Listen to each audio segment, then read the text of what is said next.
guys, we're going to record the first, like most of this, but we'll have some time at the end where we're not recording. If there's anything you want to ask that you like didn't want on the record, or we just kind of want to chit chat or whatever, we will have some time at the end. But since we have the opportunity to record, might as well do it now. Yeah, so glad. Oops.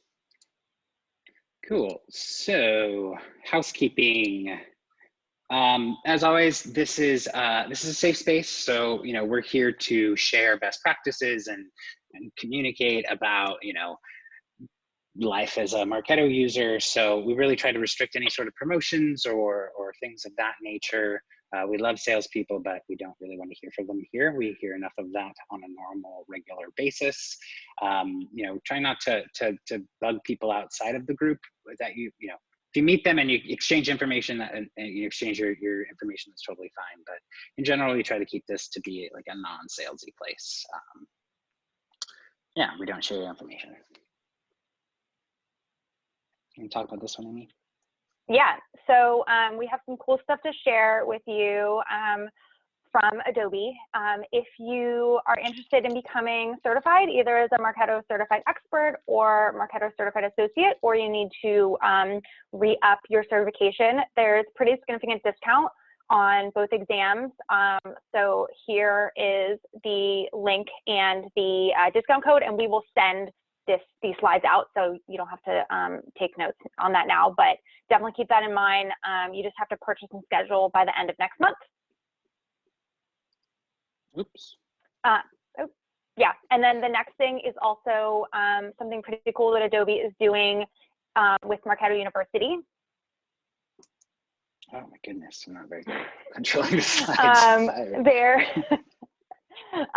They're making Marketo University, all the on-demand courses are free through June. So this is really cool. These are things that often can cost a significant amount of money. So it's a great opportunity for you to go in and, get some more training, or if you have some team members who want to get trained in Marketo, or people that kind of want to like get into Marketo, this is a really great opportunity. Yeah, I really highly recommend checking this out. Even if you are a very skilled user, there's some stuff in here. There's little nuances, as we all know, into how to use Marketo. So it's always good to have that little bit of a refresher. And as Amy said, I've been using this a lot with like my field marketing team, and even people on my team who I'm like, why don't you go and take some of this and just get a refresher on how to structure engagement programs, so that when we go to roll out new processes and new programs, that they have a little bit more of a foundation to build off of. Kelsey, is our super secret guest here? We just texted the secret guest to ensure that they're on time. So give me a couple more minutes. No problem. Jeff, we have like a couple of housekeeping slides that I stuck at the end. If you want to skip all the way down to slide 63. Maybe pause your, yeah, let me you can pause, scroll, and then, there you go. Yeah. I stuck some at the end. Things getting in the way. There we go. There you go. So we have a lot of other MUG chapters are doing virtual meetings all through the rest of the month, and probably continuing for a while. These are the ones that are scheduled.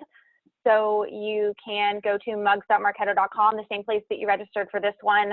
You can register for all these other ones. Some of you heard me mention that Warren Stokes, who's joining us, is doing a challenge to try to attend every single MUG. That is a really admirable goal. So if you're in it for that with him, do it. Otherwise, there's some other really cool, sessions around the country and around the world. Goodness. And this one, I will post the link to this. Actually, let me just grab it. If you are not in our Slack and you're in the Bay Area and you want to join our Slack workspace, please do. We'd love to have you. It's a really great place to talk about meeting topics, talk about just other MUG stuff, just catch up with people. Like, it's always good to have connections at this crazy time. So we would love to have you. Let me grab the link for that. It's a great Slack channel. Obviously with the shift in a lot of our events moving from being in person to being digital, I've been using this Slack channel a lot just to get ideas from other people. Amy and I have been pinging ideas on like how they're running their big user conference and vendors to use. So it's just a great place to have other like-minded professionals to network with and to talk to and to bounce ideas off of. So I highly recommend. It's one of my favorite Slack channels.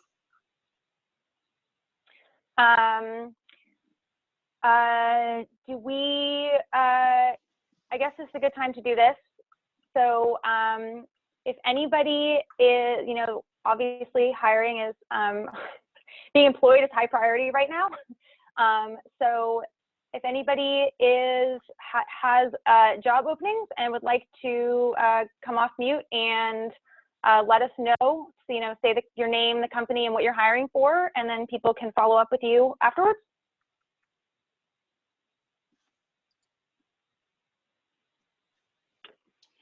Yeah, anybody?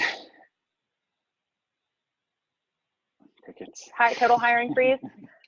I can tell you what we're hiring. Yes. Hi, I'm Caitlin. I work at a company called HelpShift, and we're hiring for VP of Marketing currently. I can send out the link if anyone's interested. But my team's awesome. We have lots of fun. Love Marketo. Yeah, why don't you can put a link in the chat. Anybody else? Yeah, this is Sheila. I'm from Atlassian. We're hiring a demand gen manager, and I'll put details in the chat.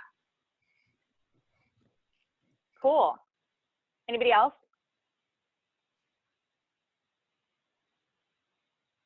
I'll tell you, we're hiring at Iterable. We're looking for a director of sales ops, director of BI, customer marketing manager. If you join the customer marketing team, you can work with former Marketo customer marketing manager, Katie Pope. She's pretty rad. Yeah, is there anybody, I know this is often kind of sensitive, if there's anybody who wants to raise their hand and say they're looking for a job and what they're looking for, please feel free to, but I realize that's sometimes not something you want to advertise to the world. Hi guys, it's Glenn here from Marketo. So we have like this job portal where we work with our partners, and then they all put up like business systems kind of roles. I don't think there's anything specific to Marketo right now, but there are like Salesforce admins, business system analysts, and it might be something you guys might be interested in. I'll just post the job board link in here as well. Yeah, that'd be great. It's like with some of our other partners, like we're just pooling resources together to try to find for everyone. Yeah, that's very cool. I've just lost, there we go. I feel like I sometimes get lost in Zoom. Okay, all right. Now, Jeff, would you like to introduce our special guest? You can do it.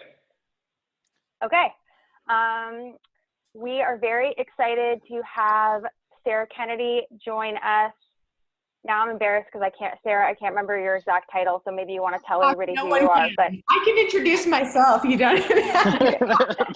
That's the only reason I threw it to you. And I was like, I don't remember where to move it. No one can. It keeps changing. You can just say former CMO Marketo. That works too. Yeah.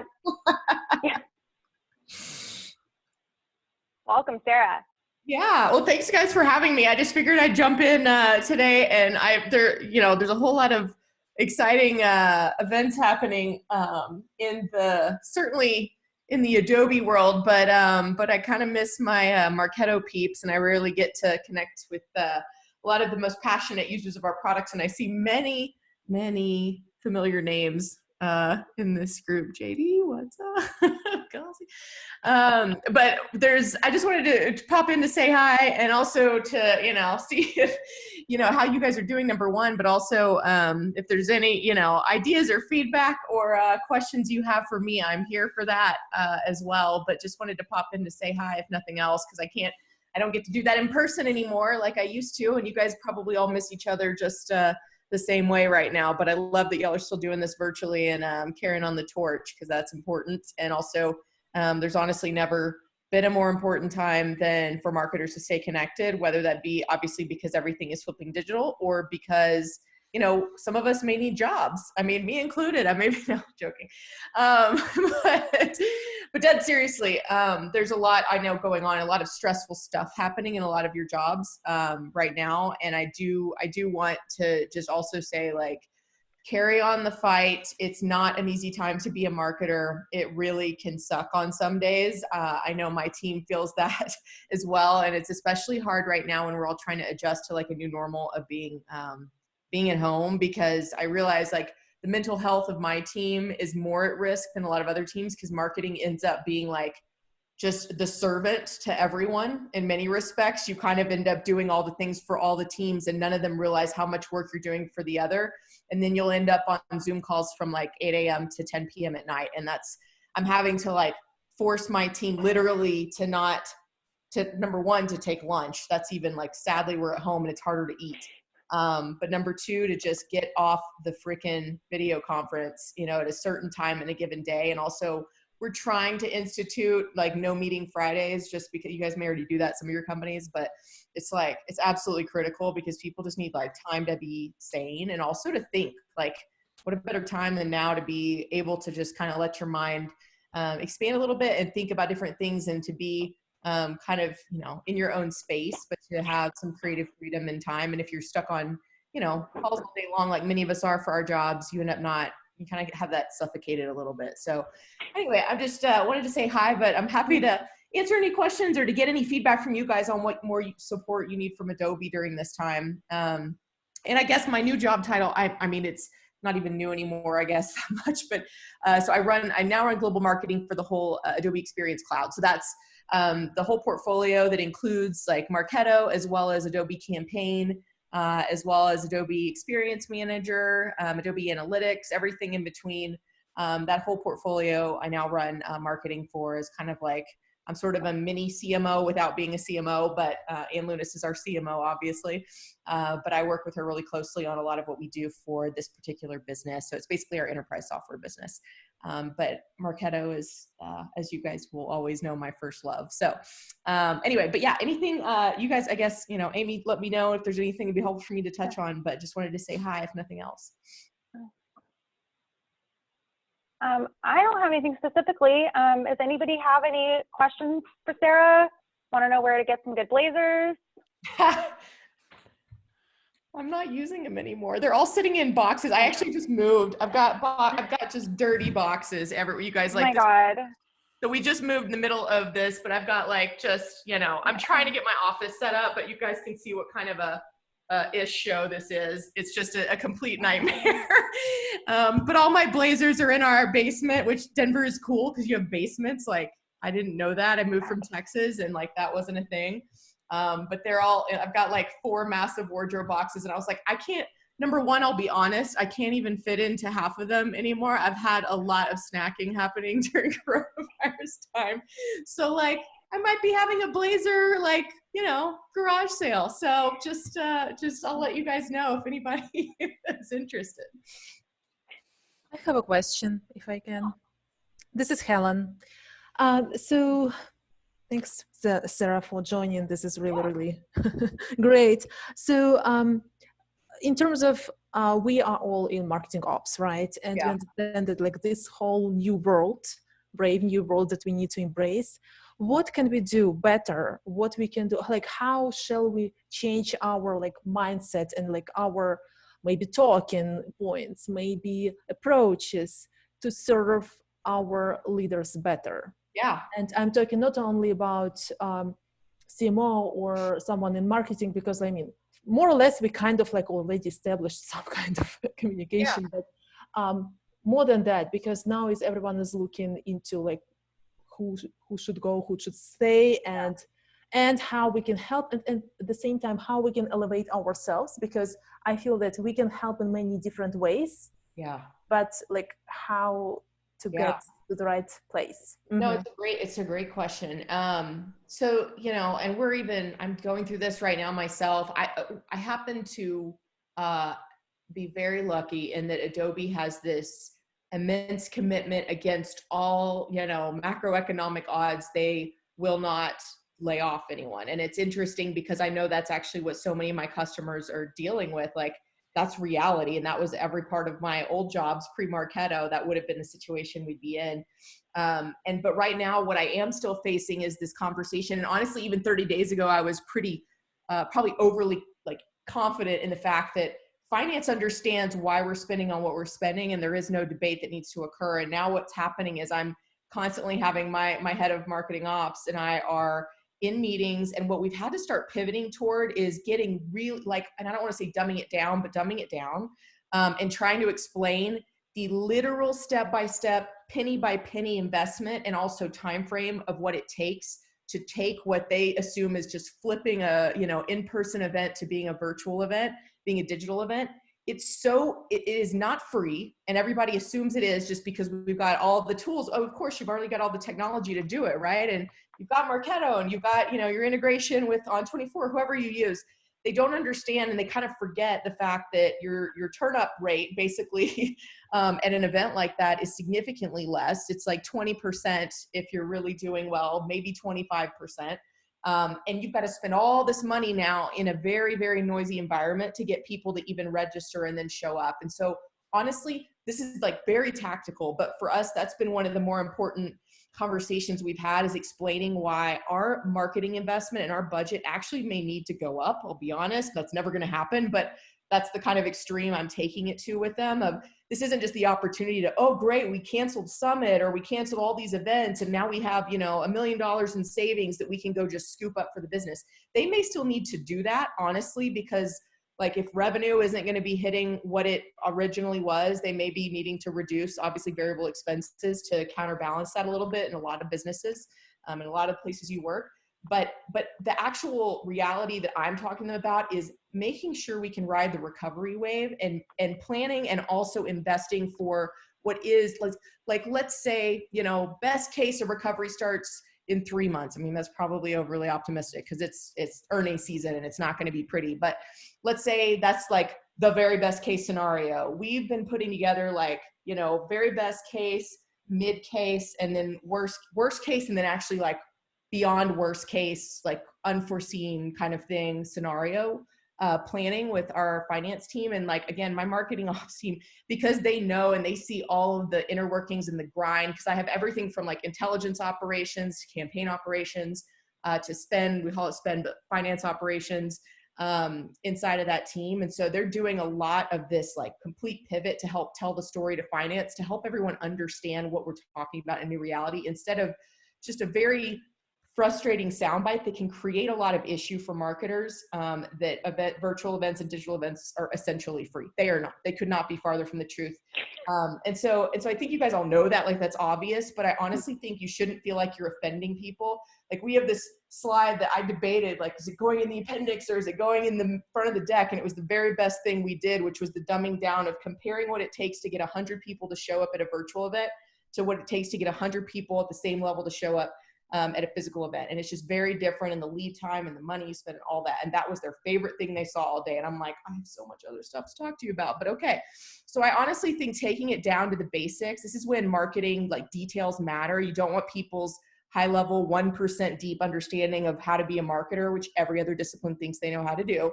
As we all know, like you don't want that to become the narrative. So you've got to be a part of helping drive the narrative. So for me, it's been helping them understand the financial 101 of marketing and what it means to pivot totally to digital.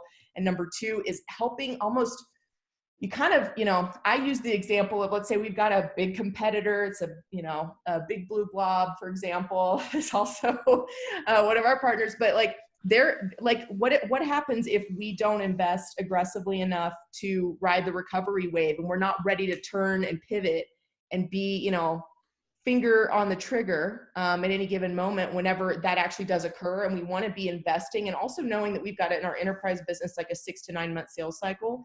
Now is when we invest. Because finance cut back my budget last quarter, like in the fourth quarter of last year, I joke with them, like, you predicted coronavirus and you knew that this was actually the quarter that we were going to need.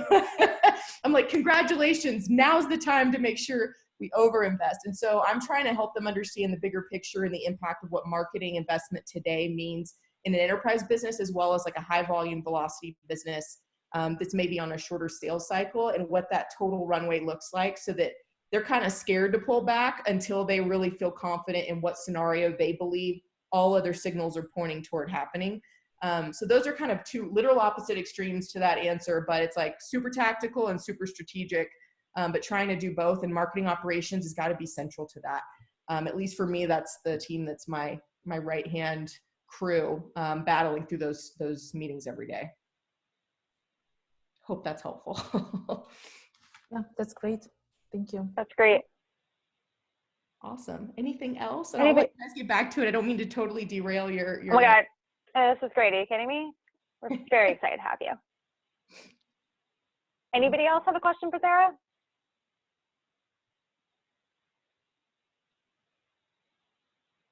Okay. All right. Well, thank you guys for letting me drop. Thank you so much for coming. Yeah. Is it Congrats on Tuesday? your move. I don't even know. Happy Tuesday. I don't know what day of the week it is anymore. I think so. All right. Awesome. Well, it's good to see you guys, and keep it going. Keep the passion alive. We need marketers now more than ever. So don't let anything stand in your way of like still being as passionate about what you do, even though you're in your living rooms having to do that. So hope to see you guys. Thank you, Sarah. Sometime soon. Thanks, Sarah. Thanks, Sarah. Thank you. Cool. All right. So I'm going to hand over the host responsibilities to Jeff now. Actually, could you Jeff present on your end? Yeah. Oh, just kidding. You're going to have to make me the host again. Sorry. Jeff, I think you have to click over and make him. I don't think I can do. I should be able to do it. It's my meeting, but Jeff, yep, there you go. Okay. Yeah, no, he's, yeah, it's back. Okay. Giving Thank you you one all for less thing bearing to with do. us.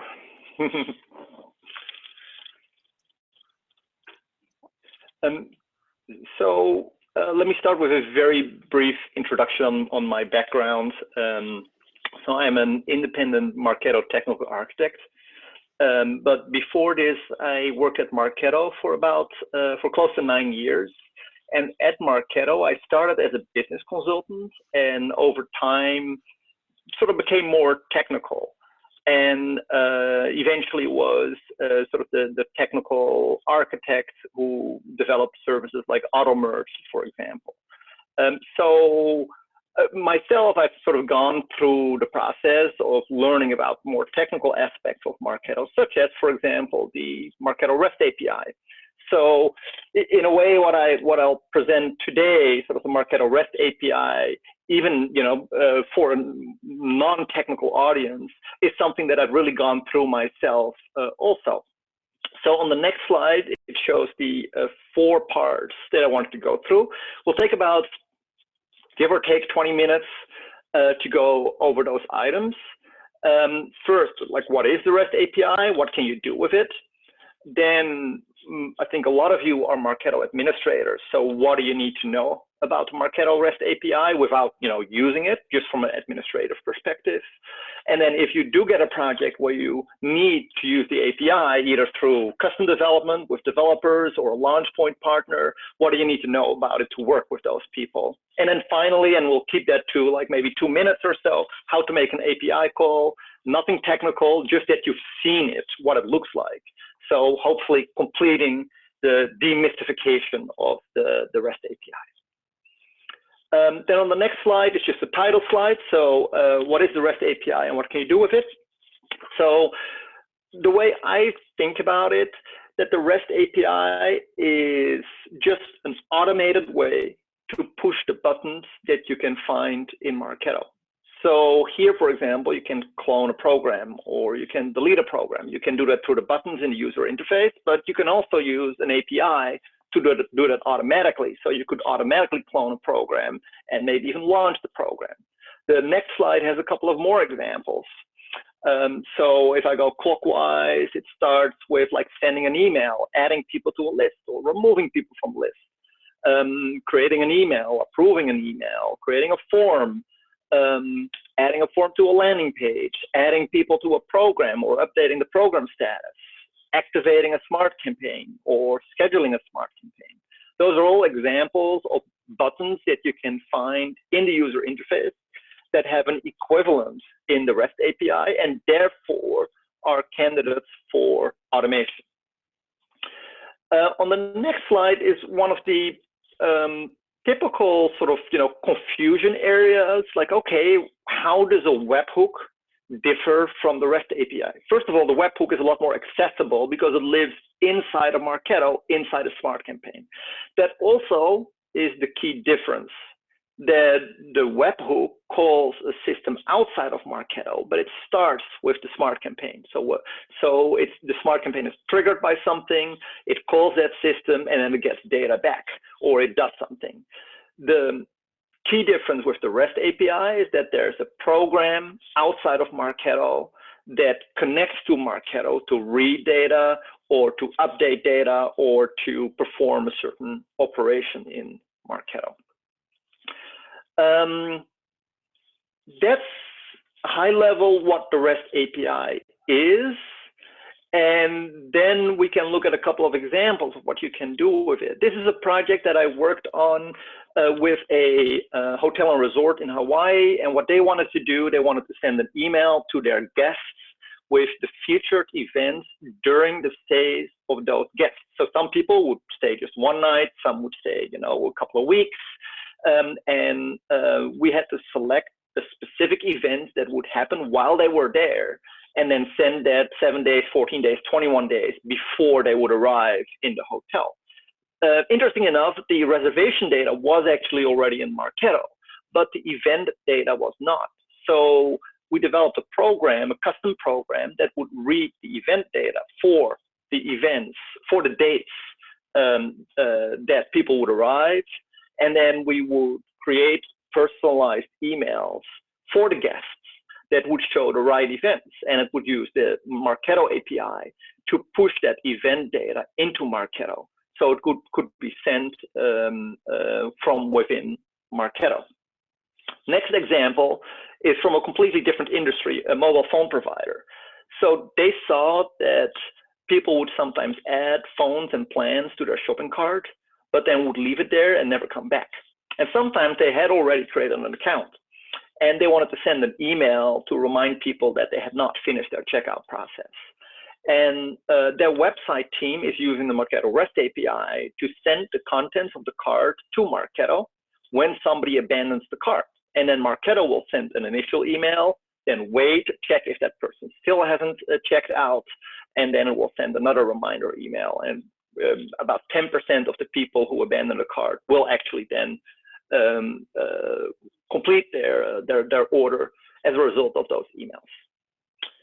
Next example is completely different. That's rather than pushing data into Marketo, it's getting data out of Marketo. I think most of you on the call will have seen challenges in Marketo's internal reporting, whether you use a smart list or something in analytics or the revenue cycle explorer, you name it.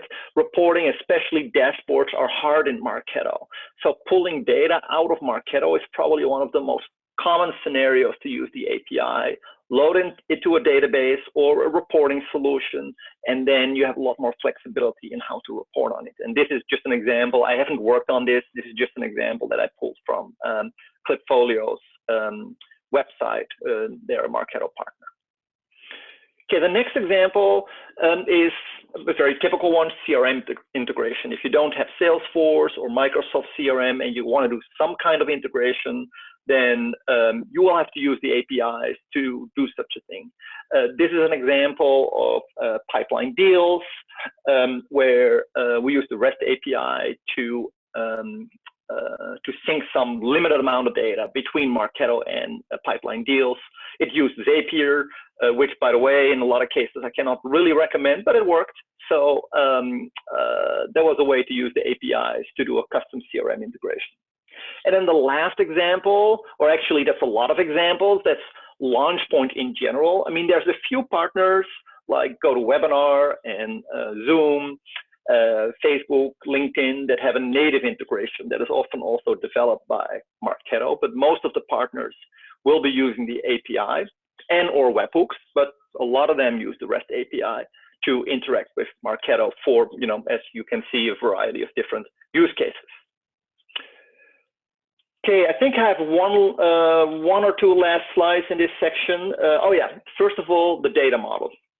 So if you're going to look at what the API can and cannot do, you will find that the API is organized by the objects in Marketo. So what is by the type of data that you're trying to read or update.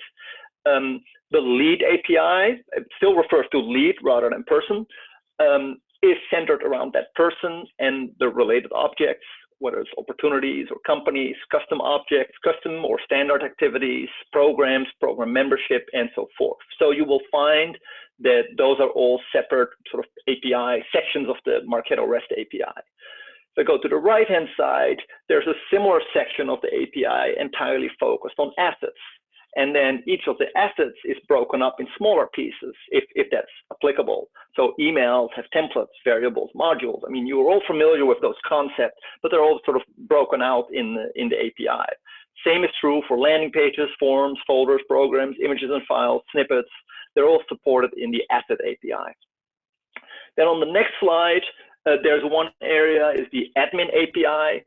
There's really not a lot of support for admin level tasks yet in the REST API, but these are the ones that are there. Recently, with the last release, we got user management and role management added to the API, and also the ability to define custom objects. And a little bit longer, we've been able to define custom activities, although that's mainly been used by launch point partners. So if you think about, if you go to admin in Marketo, there's a lot more features there. Most of those right now are not supported yet. And then the last one that I have here is the bulk API. Sorry, we'll stay on this slide for one more moment. The bulk API is really just a different way to get data in and out of Marketo, specifically for higher volume data. So if you have a handful of records, a couple of hundred, the regular API is generally fine. But if you have tens of thousands, hundreds of thousands of records, the bulk API is more efficient. So these are the only areas that it supports, getting leads in and out of Marketo, same for program membership, and then you can export activities and import custom objects. It's a little bit similar to how you upload a list in Marketo. So you upload it and then you see it's importing. Or when you export a list, you see that you say export and then it's starting to generate the list, and when it's done, it shows you that you can download it. So this is not immediate. That's why it's the bulk API. So it takes a little bit longer, but it's more efficient for high volume import and export. Okay, so the next slide is what the API cannot do. And the most important thing to realize, smart lists and smart campaigns cannot be edited using the API. So for example, if you clone a program, you have to make sure that the smart lists and smart campaigns are already ready to go for cloning the program, because with the API, you can read the smart lists, but you cannot change any of those. And for the smart campaigns, you can read the smart list section, you cannot read the flows either. So they're pretty much a bit of a dark area in the API right now. I do believe it's being worked on, but right now it's not available. Then I mentioned few admin level features are available. And then one that people often forget, reports, like analytics reports, are also not available through the API. If you do want to know what is and is not available, the developer's website has a pretty good overview and pretty good reference on the REST API. Cool. So that completes the first section on what is the REST API and what can you do with it. And I see there are some questions in the chat, and I'll just cover those at the end. We should have 5 to 10 minutes at the end for all the questions. So for now, I'll just continue. So this is the section about what you would need to know about the Marketo API, ideally as an administrator. So let's go to the next slide here. I think the most common request that you would get is to create an API user. And the way you go about that is, first of all, make sure you have a role that has exactly the permissions that are needed by the developer or by the launch point partner.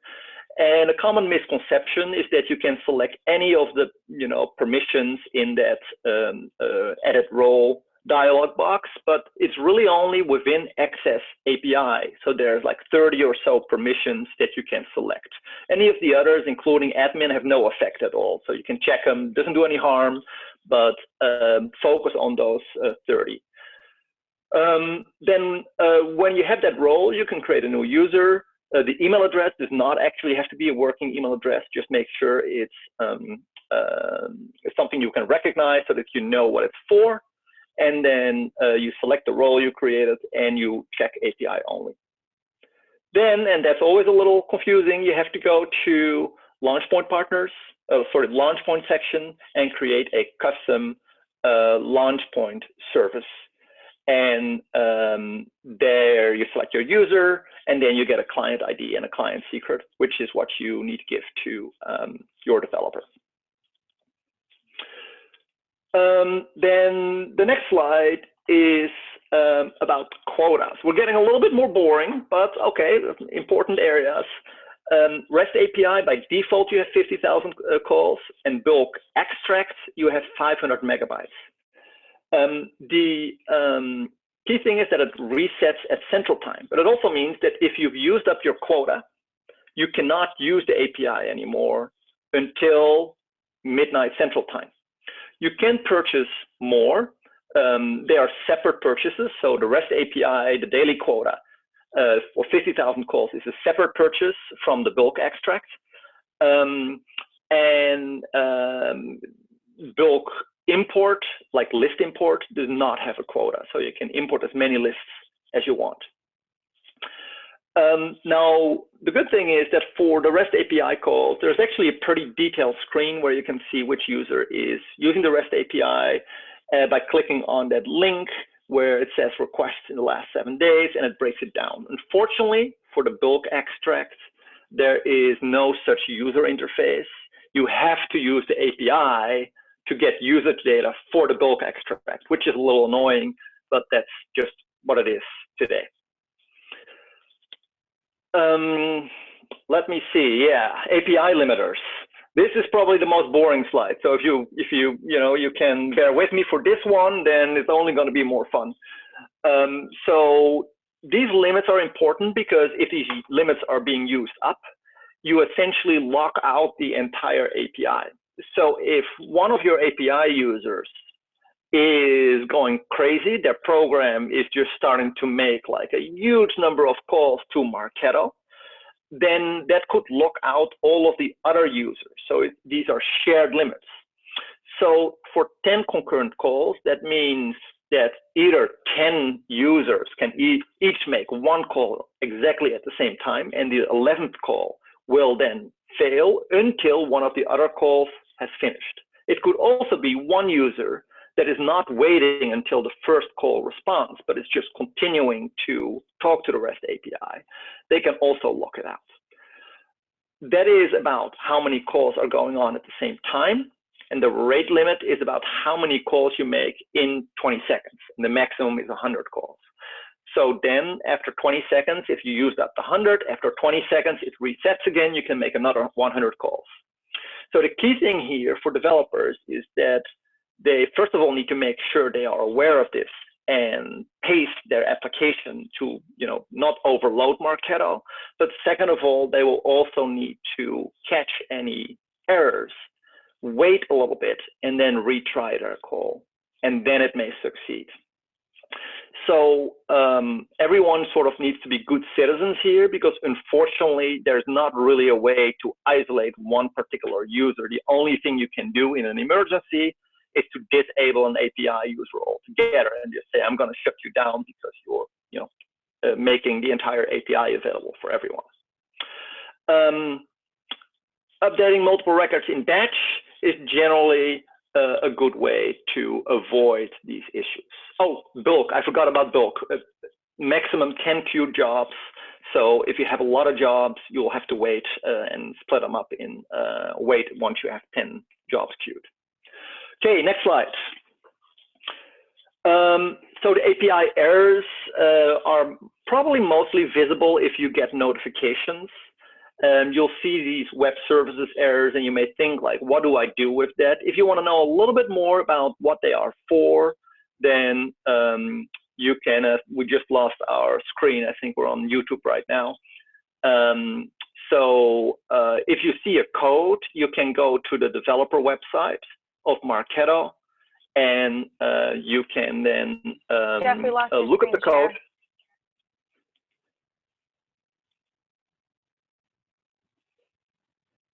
Uh-oh.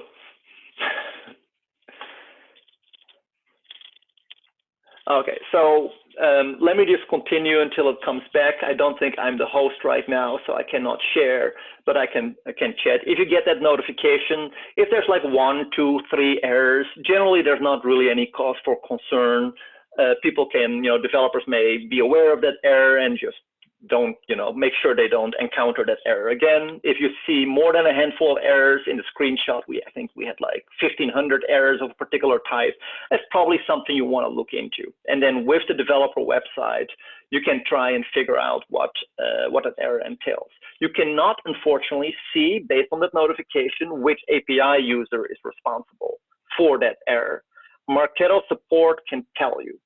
So file a support ticket, tell what your challenge is, and then they can tell you like, oh, this is the API user that's causing those errors. So you can chat with the right team. Okay, next slide. How to work with launch point partners.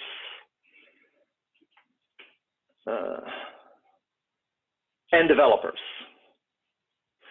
So what I often see when I work with developers is that they have no clue how Marketo works.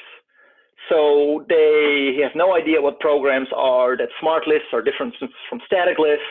And my advice is just, they have to learn a little bit about, the key concepts in Marketo before they can make a proper integration with Marketo. The data model, which we went over in the previous slides, is also good for them to learn more about.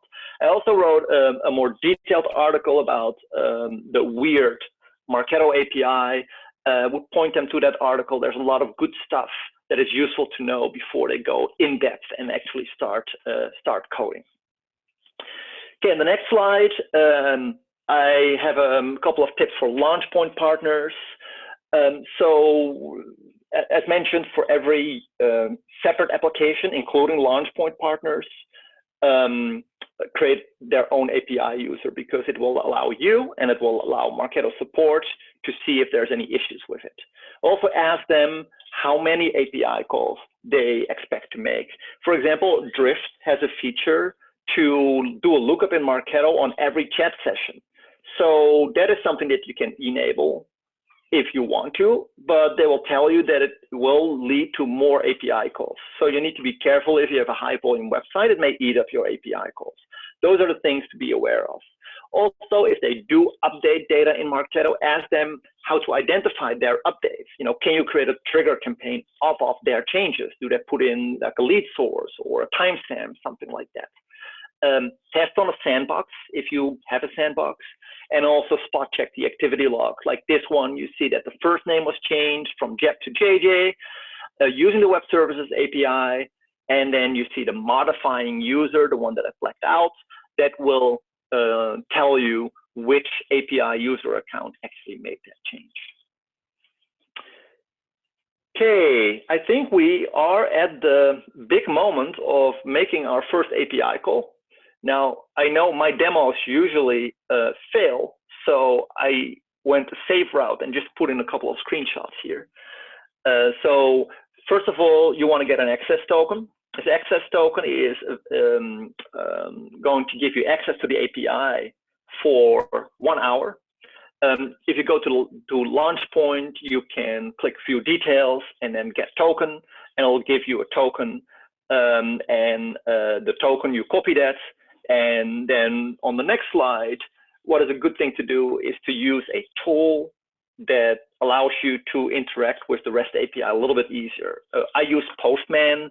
It's just like a Windows or Mac app that you can get, and it looks a little bit like a web browser, but it offers a couple of more options.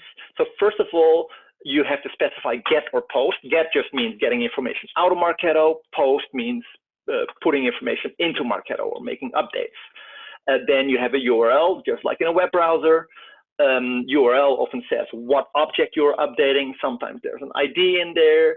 You have query parameters, which is where you specify your access token.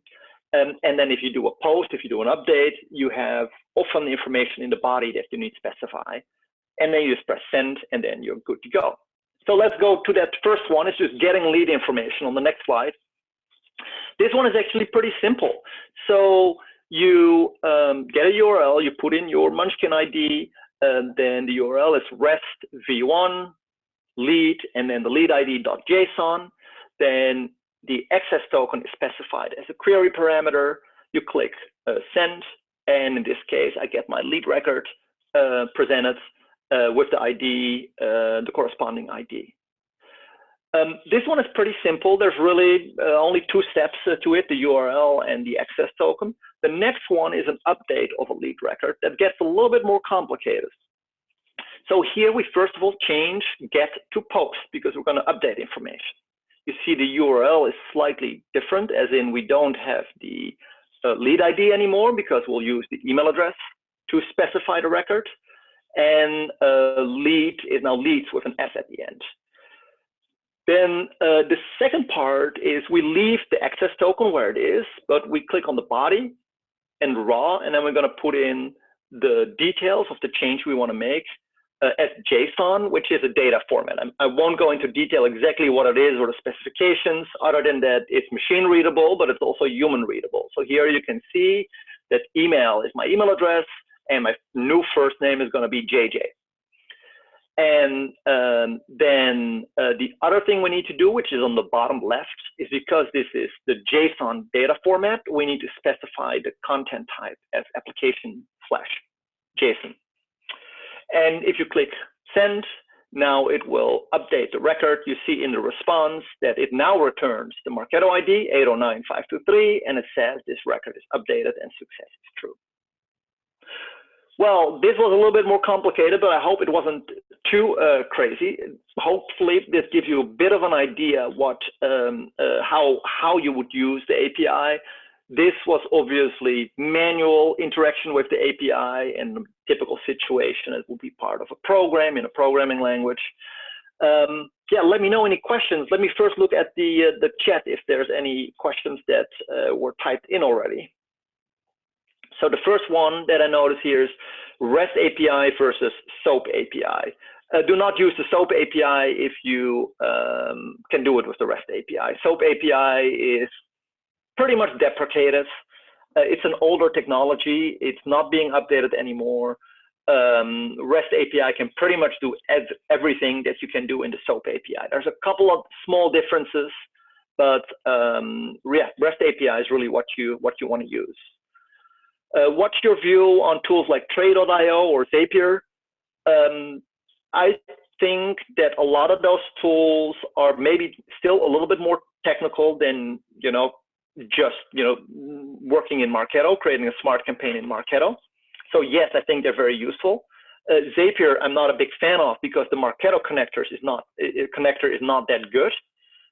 So normally these tools have tailored connectors for the systems they connect with, and the one in Zapier is pretty much you end up writing a lot of custom code inside Zapier, which is exactly what you were trying to avoid. Haven't used Trade.io. A couple of things positive I heard about it. A couple of people that said it's not user friendly, but I think the key expectation is that it's still going to be technical, but maybe not as technical as writing a custom program. Okay.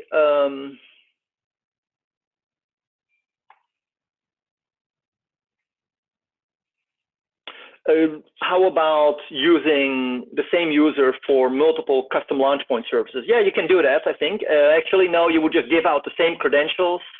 You cannot create multiple launch point services using the same user, but you can give out the same client ID and the same client secret to multiple launch point partners, but you shouldn't do that. You should just create a new user a new API user and give that out to a separate launch point partner. What can you tell us about the associate lead feature of the API? Well, there's two associate lead ones. One is the Munchkin API, which is client side, and I'm assuming you are not thinking of that one, but the REST API associate lead. So when somebody comes to your website, then the Munchkin code will automatically generate a unique ID. But that's stored in a cookie. So Marketo does not yet know that unique ID that the Munchkin uses to track web page visits. So the associate lead will add that unique ID that is stored in the browser to a lead record in Marketo. And from that moment on, you can track the web visits. So that's what the associate lead feature is used for.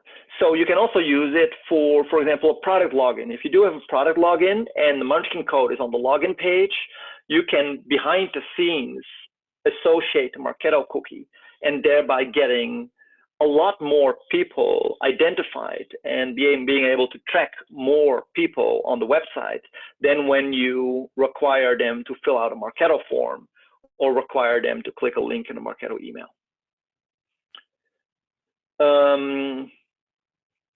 Okay, so why does Marketo not allow you to call a webhook from a non-triggered smart campaign?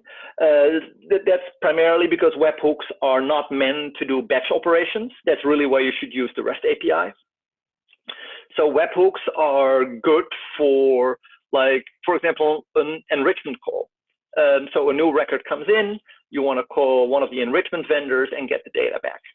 But if you have 100,000 records that need to be enriched, it's much better to give a list or to specify the list that has the 100,000 people and tell the enrichment vendor to download those 100,000 people rather than try and make 100,000 webhook calls. And eventually those 100,000 webhook calls will complete, but it's generally just taking a very long time.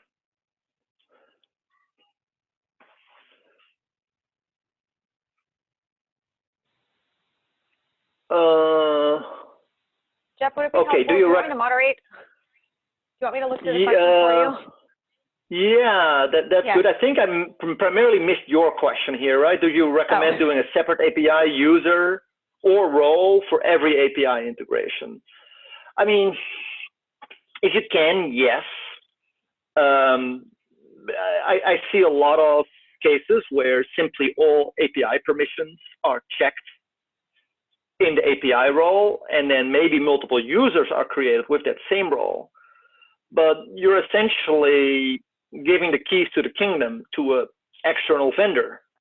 And you've seen that you can really do a lot of things in Marketo with the API. So suddenly you give that other person that, you know, is a partner. I mean, you can trust them, but, you know, it's just, be careful what kind of permissions you give out to people that don't work within your own organization and who don't necessarily know to use those permissions. If anybody has questions and wants to come off mute and ask them verbally, please feel free to. Did I get all of the questions so far? I think so. I just scrolled. Yeah. I think I just have one last question. There are a lot of things that you can do through REST API, Jeff, but can you shed some light on the Munchkin API on how that is used and can be valuable?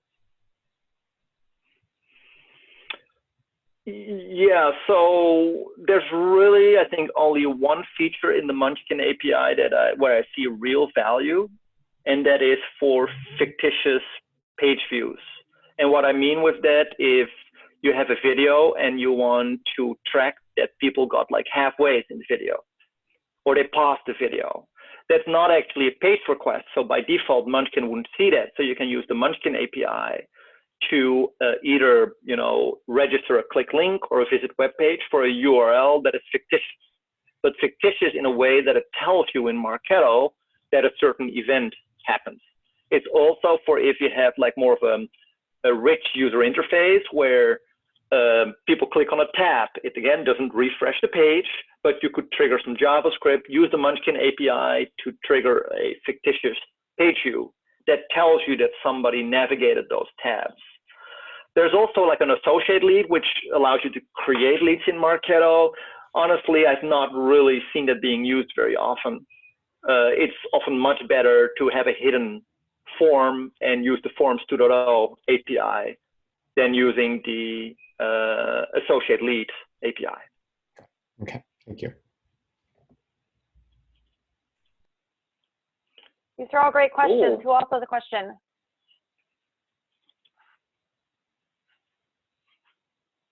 I actually have one. So I remember at a mug a couple years ago, I was talking about content syndication, and I like asked who found content syndication vendors very hard to work with, and like everybody raised their hand. I find that like these people whose job is primarily delivering leads are really bad at doing API lead delivery. And I am always going back and forth. Is it worth the headache of trying to do API lead delivery with them and like constantly monitoring whether they did it properly versus doing the list upload or making somebody below me do the list upload? So I'm curious if you have any suggestions about how to make that process better. Like I obviously know how to like create the custom, you know, user and give all the information, but like they're just always screwing it up, and I never really know like what to tell them to make it better for them. Well, I don't think I have any suggestions other than that I can confirm that several of those vendors don't really know what they're doing, it seems. Yeah. Yeah, what do you do about that? Like spank them? I don't know. I can definitely understand that sometimes you prefer to just get a list and import it yourself versus automating that. I'm not sure if there's other people in the room who have ideas on this or creative solutions. I don't know if there are some vendors that just help centralize things like Integrate, or I've used one of them, but it was still a little bit of a pain. But that was one place where you could just centralize for all content syndication, and then it's more of a headache on them. So rather than separate ones.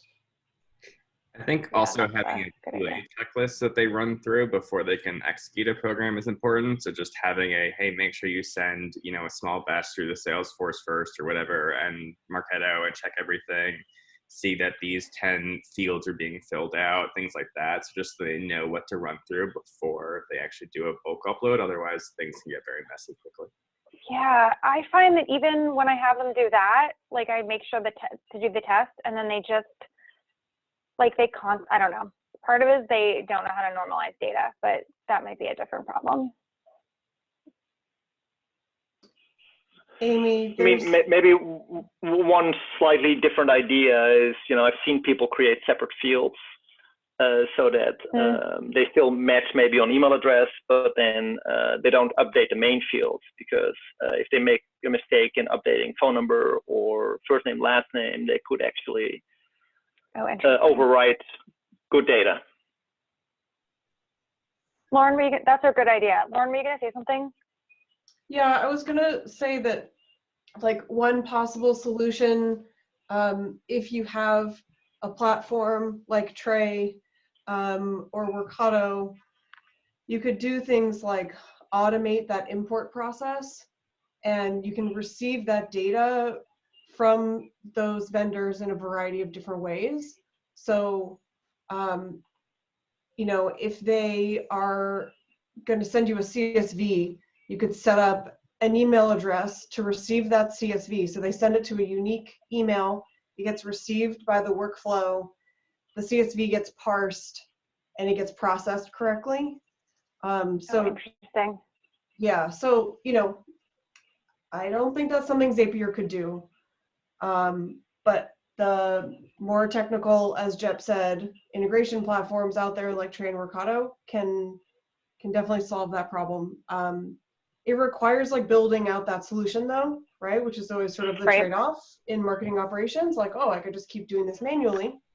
and deal with messy data, or I can, build out the solution. Yeah, I think that's a very good suggestion, and I think we try to follow a similar approach, not with content syndication, but we're trying to push some of the data from product, and that product data comes in a CSV format. So we're trying to push it through OpenPrice, where we can push the data. OpenPrice can read our CSV or a Google Sheet, and in case of content syndication, that vendor can just push it to Google Sheet, and then OpenPrice would be where we would normalize all the data and then push into Marketo or Salesforce. Yeah, cool. This is interesting. Yeah. Looks like we have a question here. Could you use the API to import, say, a Marketo program template to a Marketo instance? Yeah, unfortunately not.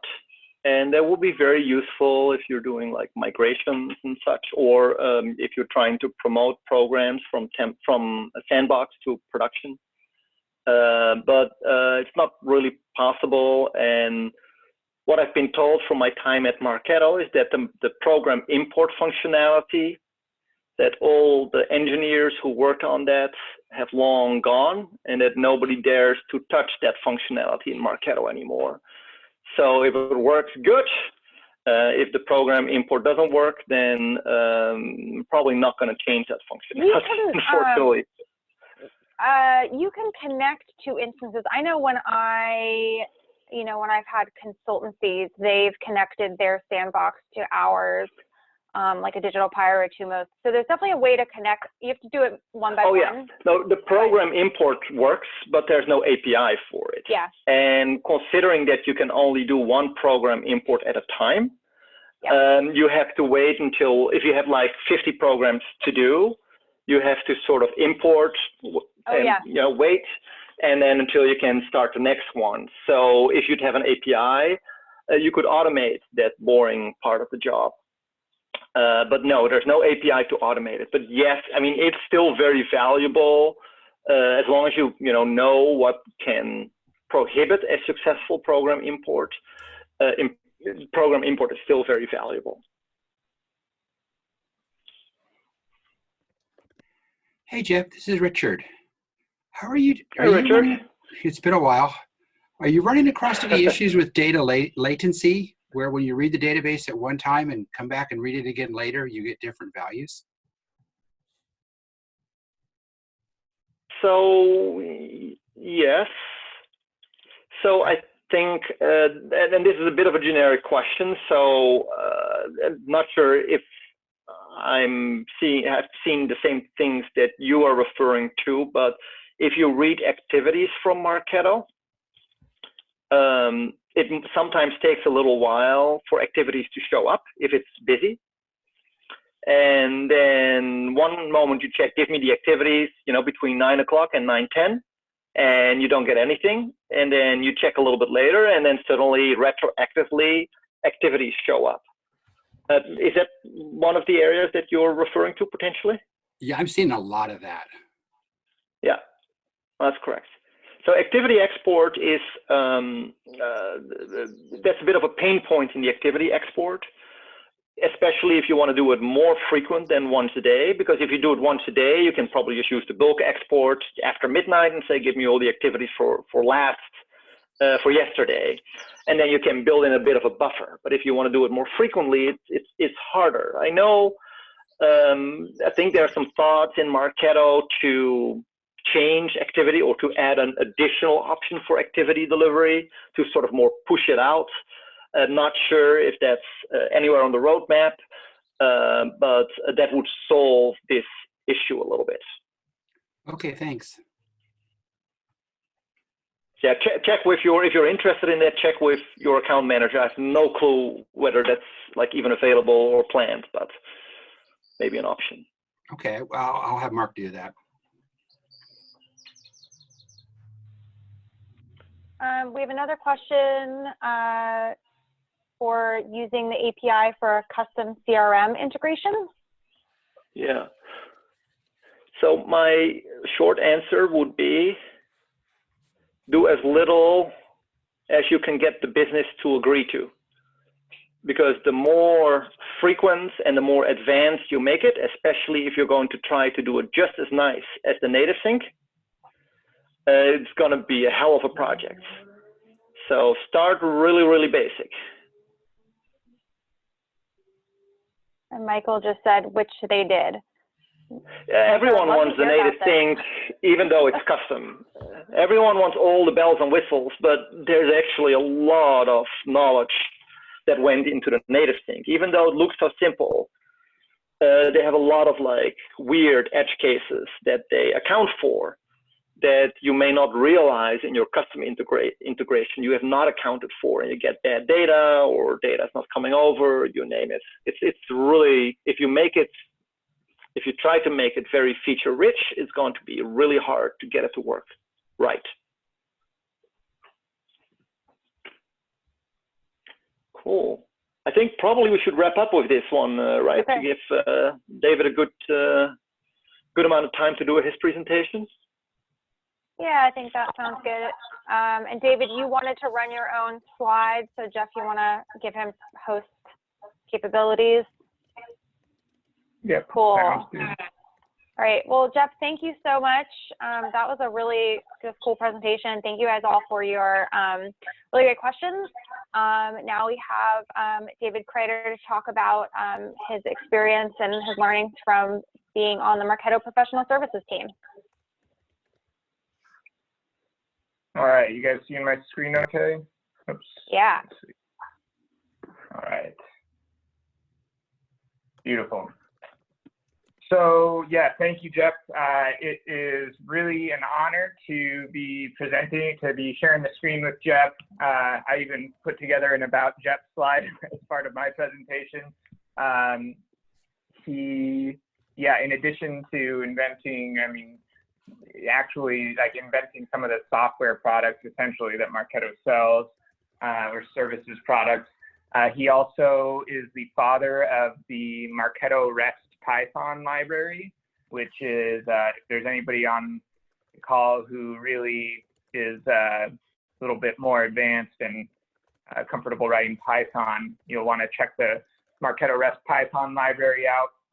This chart at the bottom right is a graph showing the commits, I believe, to this library, which is available on GitHub over the last several years since its inception by Jeff. And as you can see, it's still actively worked on. So very cool. Jeff is amazing. A little bit about me. I have been using Marketo. I worked at BrightTalk is where I first started using Marketo in January 2010. And I became a big fan of Marketo pretty quickly.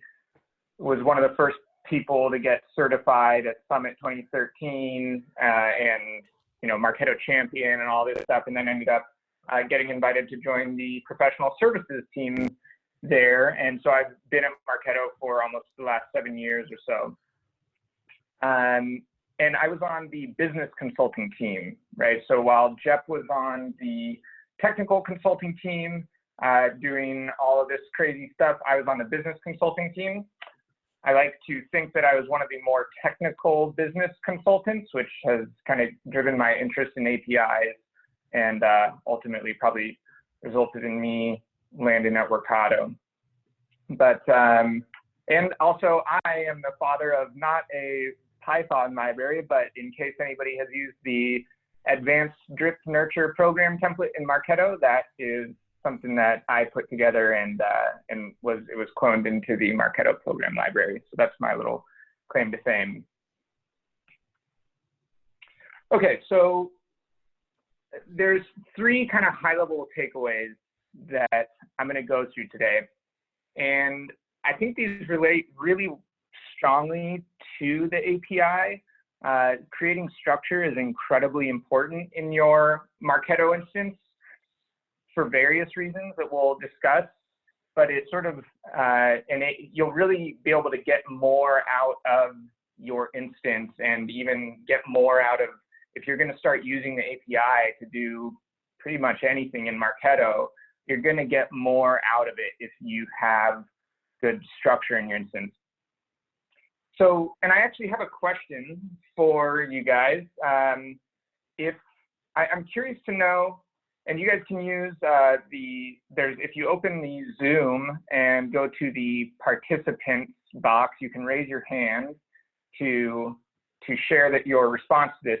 But I'm curious to know who has actually implemented Marketo, ideally within the last few years, but really at all. Like, who has actually been at a company when you guys bought the Marketo instance and it was brand new and you worked with somebody to get it set up and running? In other words, you kind of had best practices shared with you by either me or one of the teammates on the business consulting team or something like that.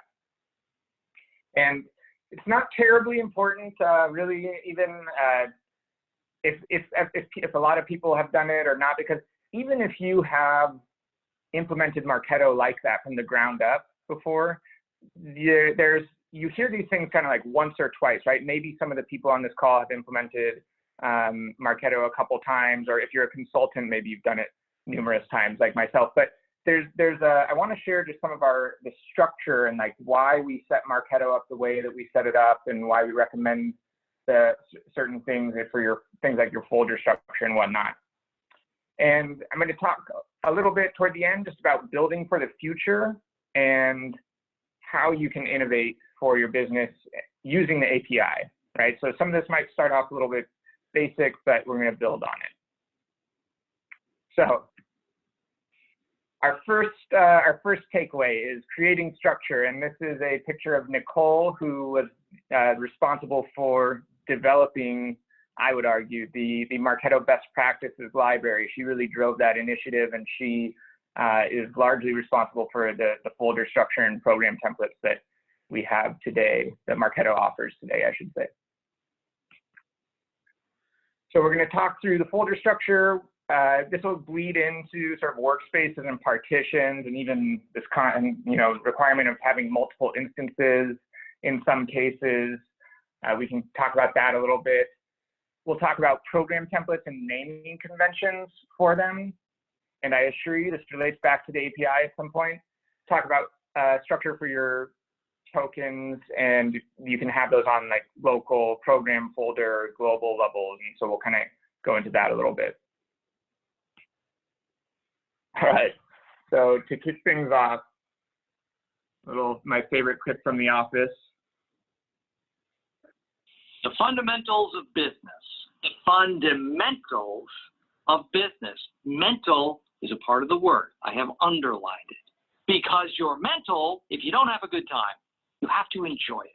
Well, the fun is in it. Oh, right. Get outside. Yeah, so. All right, classic. Had to share that one. So let's start off with folder structure. And I've done kind of 3 examples of a lot of the topics that we're going to go through. I've done 3 examples kind of running from simple to complex, right? So many people may be familiar with the leftmost folder structure, where it's kind of, the concept here is that you have a master, they've started naming this, by the way. Most people probably have their folder called program templates. And if you have a brand new instance from very recently, it's probably called master programs. I believe they've been doing that lately. So anyhow, the concept with the folder structure is that you will have one folder at the top that has a perfect example, one perfect example of each program that you might want to run, right? So you have one program template for webinars, one program template for email sends, for live events, etc., right? And so then you would clone, as you kind of want to run your programs, you would want to clone from the master programs folder, clone down into the active marketing programs. On a day-to-day basis, you're launching new programs in the active marketing programs folder. Right, and then of course, down toward the bottom, we have operational folders to manage things like your scoring and your lifecycle data management. And we're going to talk about some cool stuff in a little bit here, like doing product-specific scoring and product-specific nurtures and whatnot. And then finally, at the very bottom, you're going to have an archive folder, right? And so as you can see, you know, as businesses get bigger or more complex, you start to require different levels of organization, right? Like maybe you have several different business units, and they're different enough, and there's enough activity going on in each business unit that they really kind of deserve their own workspace, quote unquote. We'll talk more about those in a second. So kind of giving each business unit a folder for themselves can be helpful. You might end up with regions under that, right? So these aren't the only 3 options of ways to organize your folders, but they're sort of, you can imagine this is sort of how they get more complex.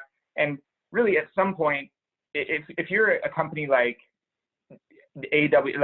Amazon or Microsoft, when you start working with companies of that scale, you're going to see that actually business unit A isn't even in the same instance as business unit B, right? Like if you're Amazon, you might have 10 instances, and AWS, you know, business unit A being AWS is going to have its own instance, and they actually going to have multiple instances because they're, you know, acquiring companies or what have you, right? But the point is, at some point you get big enough where you actually would require a new business or a new instance for that business unit, right? But if you don't get to that point, you might be able to solve your organizational needs with workspaces and partitions, right? So I want to just touch on that real quickly because this is a common point of confusion for Marketo users, I think. Kind of how do workspaces and partitions work? So the concept here is the columns are your database, right? Like if you take all of the columns from business unit A all the way to default, that makes up your database.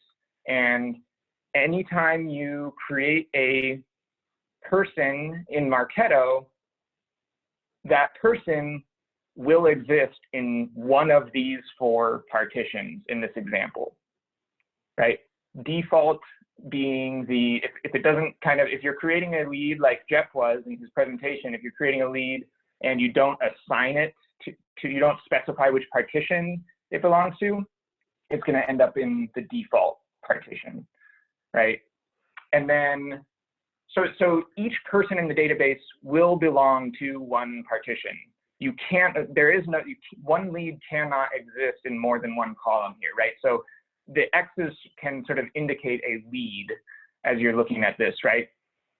So you can imagine that the workspace for business unit A, which is sort of like a super folder, by the way, I better define workspaces. So workspaces are what the Marketo user would actually see, right? So if you, and this is all in one instance of Marketo, right? But they're kind of like super folders in the marketing activities area. So you could create a user and give them access to the business unit A workspace, and they would be able to log into Marketo, but they would only see, if you've only given them visibility to the business unit A workspace, they would only see the programs and folders that have been created within that workspace, right? Even though, so they might just kind of be seeing the programs and folders within that workspace, even though there are other workspaces in that marketing activities area, they're not able to see them, and they don't have visibility to those programs and folders because you've restricted that from them. Of course, an admin would be able to see all of this, right? So then, and then if you're working in the business unit A workspace and you send out an email and you say, send this email to the whole database, that email is actually only going to go to people who, to the leads who live in the business unit A partition, right? So for the leads that live in business unit B and business unit C partitions, they're not going to get that email from business unit A. They will never get an email from business unit A because the business unit A workspace can only access and take actions against leads that are in the business unit A partition, right?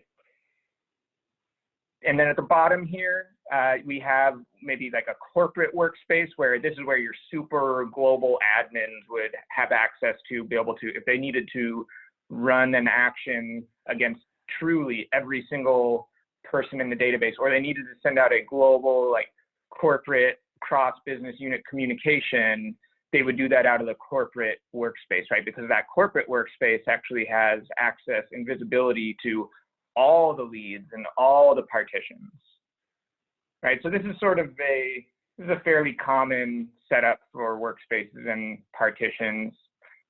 You can do other simpler ones, right? You don't have to necessarily create workspaces and partitions along with each other, right? You could just say, well, we want our users to have separate workspaces so that they're not seeing and messing with each other's work because they use different languages or what have you, but they're all going to share the same database, right? So there's different ways to set this up, but just wanted to run through those examples. Okay, so program templates and naming, and why is this important? I promise, if this seems basic, we're gonna get into some cooler stuff, but I think these fundamentals of program naming play such an important role in being able to do cooler stuff in Marketo, right? So some of you might notice that I hope anybody who's looking at the slide should notice that I've added product into even the most basic naming convention all the way on the left there. I added product into the naming convention for these program templates. And you can see it gets progressively more complex again as it goes to the right, whether you want to include the business unit as part of the naming convention or the region, what have you. Product plays an interesting role. I think the decision of whether or not to have nested folders within master programs, like you might want to have multiple program templates for webinars for when you do one personally versus you're doing a third-party webinar. I'm not sure if I would actually recommend having nested folders here, but it's sort of a little bit of a nuanced debate.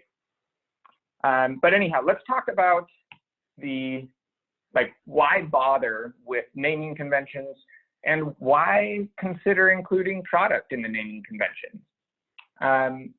So the reason that you should bother with naming conventions is because it makes employee training, I mean, if you're new to an instance, it's not for you. You should do it for the people who you're gonna hire, right? And who are joining your team, and for the people who are learning Marketo, right? Marketo is just so much easier to learn if you have a good structure for your folders and for your program naming conventions, and you're strict about it.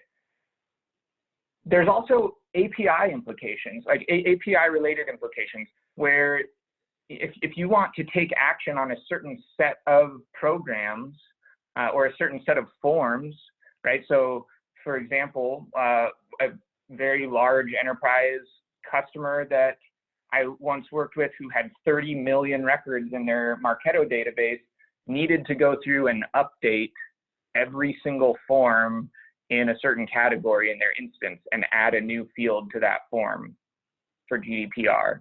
They had thousands of forms, right? There's no way that form update is going to happen manually and you can't trust that your employees are going to go do this task, even if they say they're going to do it, because this is legal stuff. Like, you got to make sure that it happens. So if you have a strong naming convention, you can kind of clump programs together by their name, right?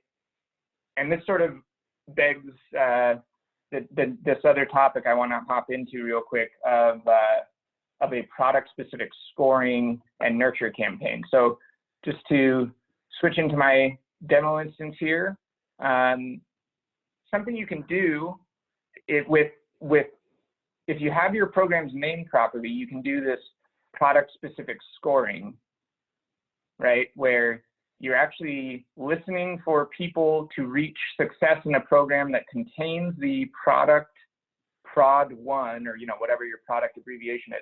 If they attend a webinar with prod 1 in the name, then you can therefore add points to a product 1 score field for them, right? So you can start to keep track, if you have multiple products, how many points have they earned for each product based on which programs they've reached success in, as long as you have that naming convention there. right? So what this looks like in the instance on the actual add to nurture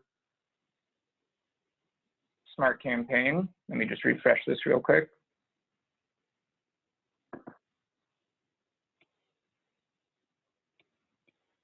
So what this looks like in the add to nurture campaign is you would have something that determines the highest score, right? So this could be done with some fancy logic in CRM, or if you are using a, something that like you could be using the APIs to determine what is the highest score out of all their different scores. And that can determine which of the streams they move into, right? So as they get added to the nurture, you're looking at this highest score field to determine which of the 3 streams they're going to fall into. Okay, so let me just hop back into this presentation.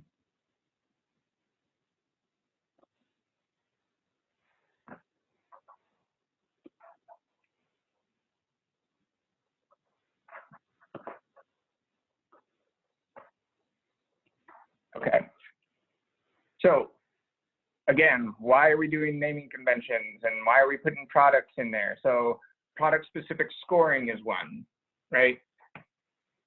And this brings us to the concept of having folder level tokens, right? Because if you're going to be doing product specific scoring for product 1 and 2 and 3 and 4, 5, 6, 7, 8, 9, you're going to have a lot of scoring programs.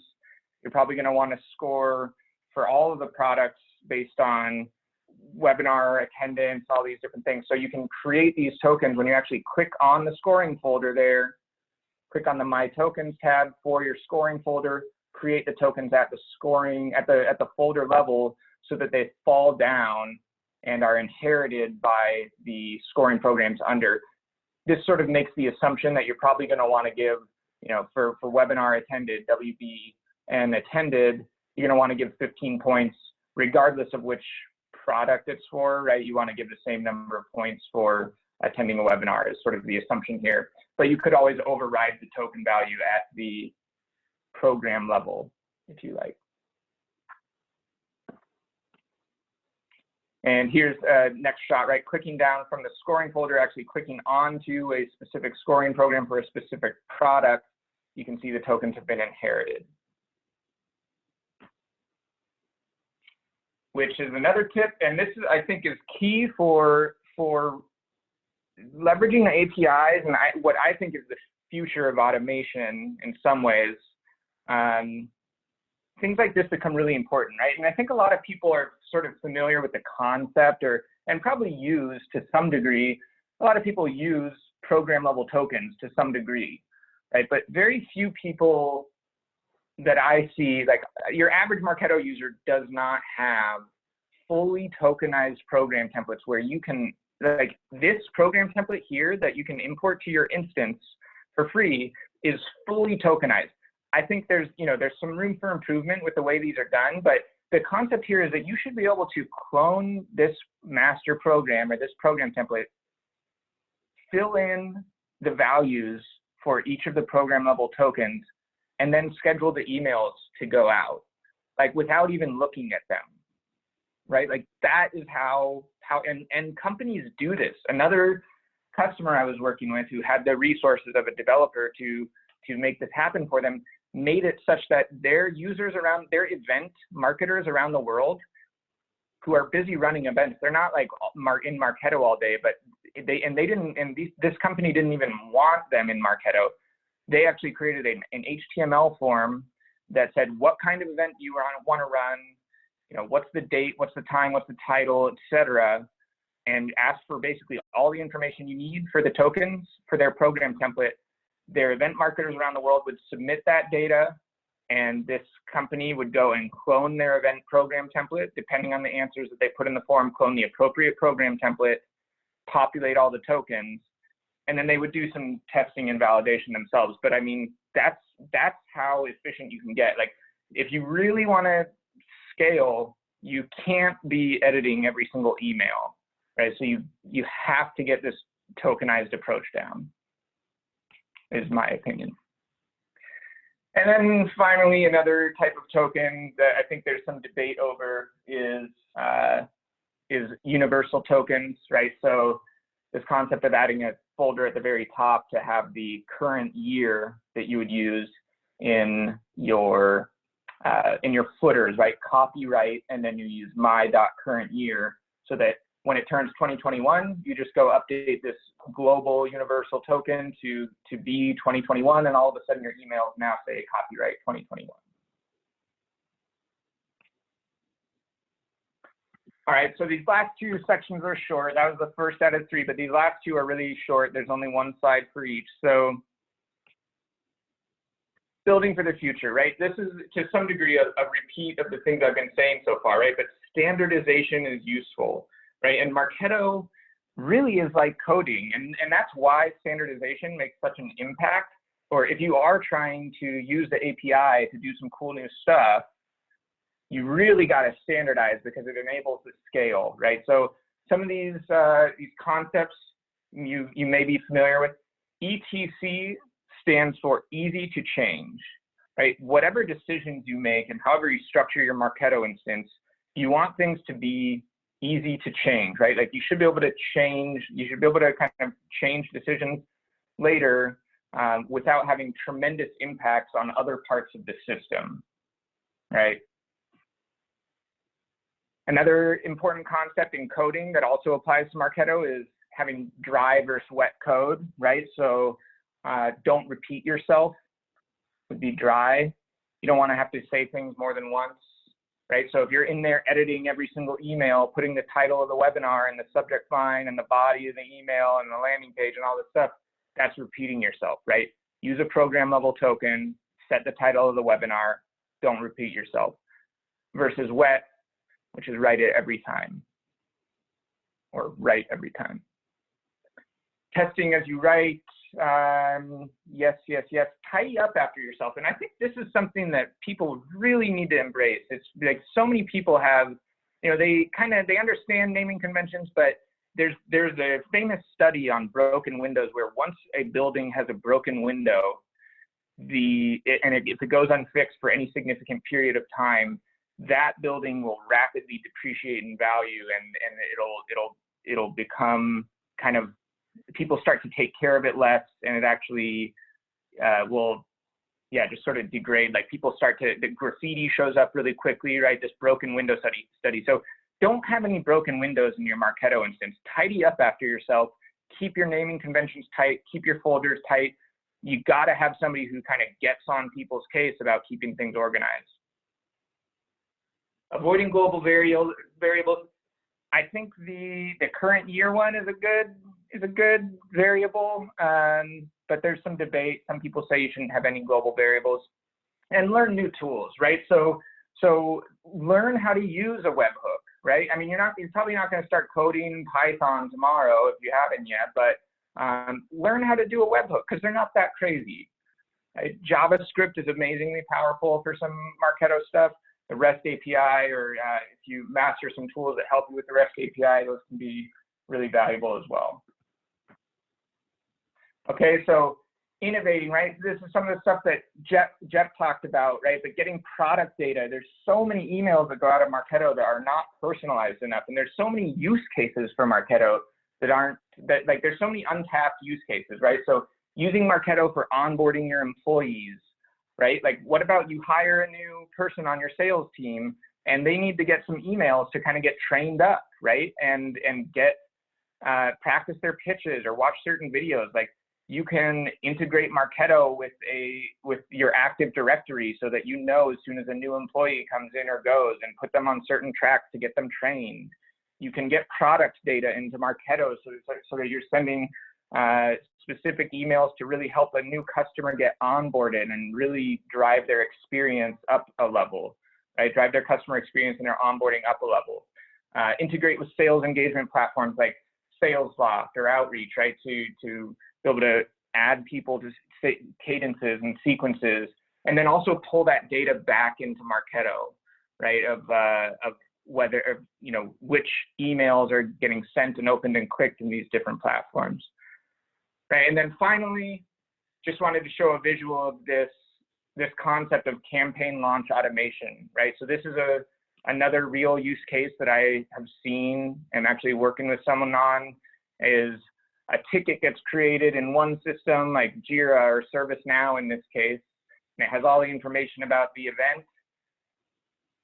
This triggers using APIs for all of these, right? Not just Marketo, but think about, and every platform is like this, right? Whatever you can do with the Marketo API, you can do very similar things with all these other platforms. So the only manual part of this process is the ServiceNow ticket getting created with all the information about the event.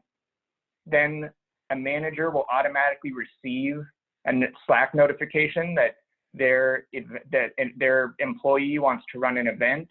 They see all the details about the event, clicking a button to approve it.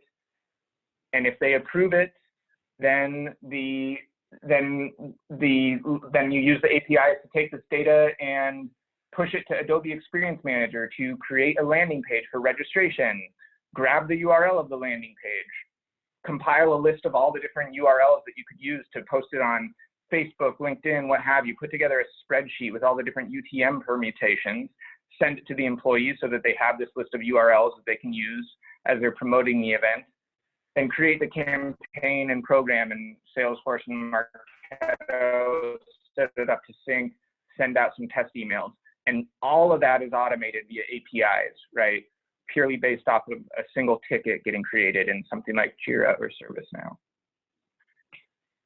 All right, so 3 takeaways: create structure, build for the future, and only you can innovate for your business. So learn some new tools and have fun. And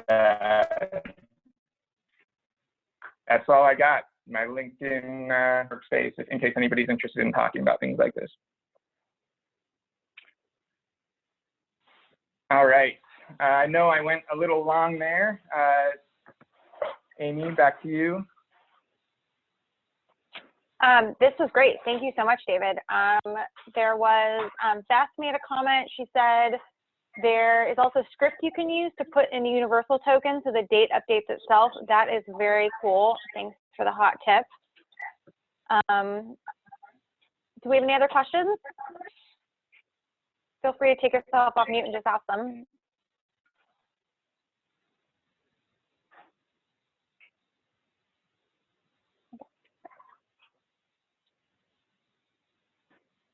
I actually had a question. Yeah. What? So I had a question about product interest score. So we're doing something similar. It's more for it's not product interest, but it's sort of general interest. So we have kind of different personas, and we're doing the same sort of like interest scoring. But what I can't figure out is how to like compare. Like, what if somebody has like a score of 3 in one, a score of 10 in the other? Like, I as a human can tell which one's higher. Harjo replied to me and suggested using a formula field in Salesforce to do that. Do you think that's the best thing to do, or do you have other suggestions? I haven't gotten to that next level, like the decision that automates. Yeah. So there's various ways to do it. You can do it if you have it, if you have some way to kind of extract the data. Like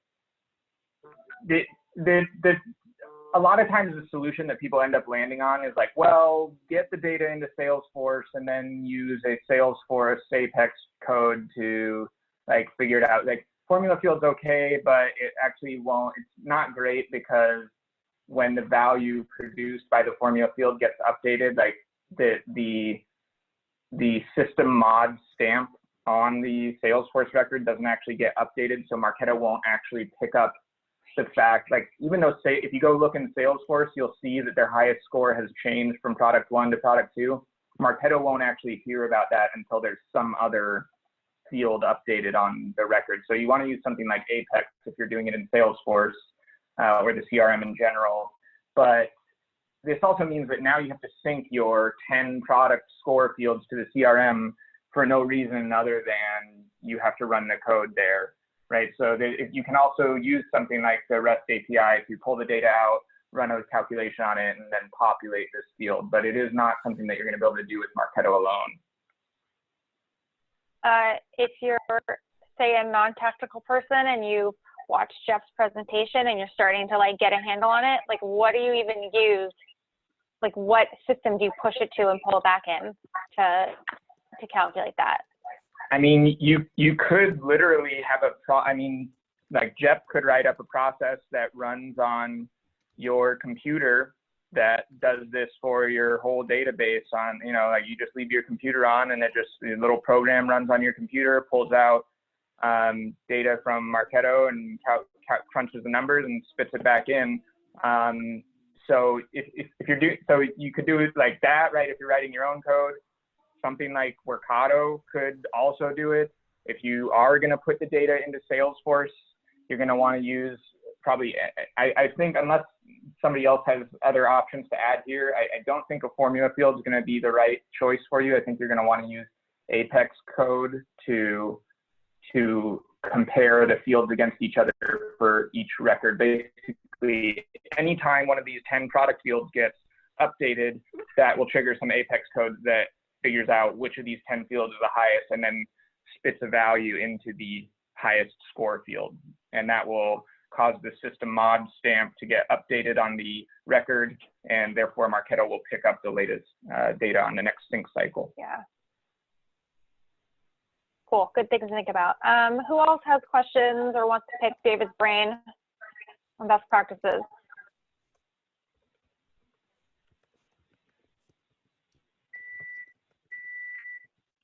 Anybody else? Everybody just absorb the information. Recording, we can hit pause on recording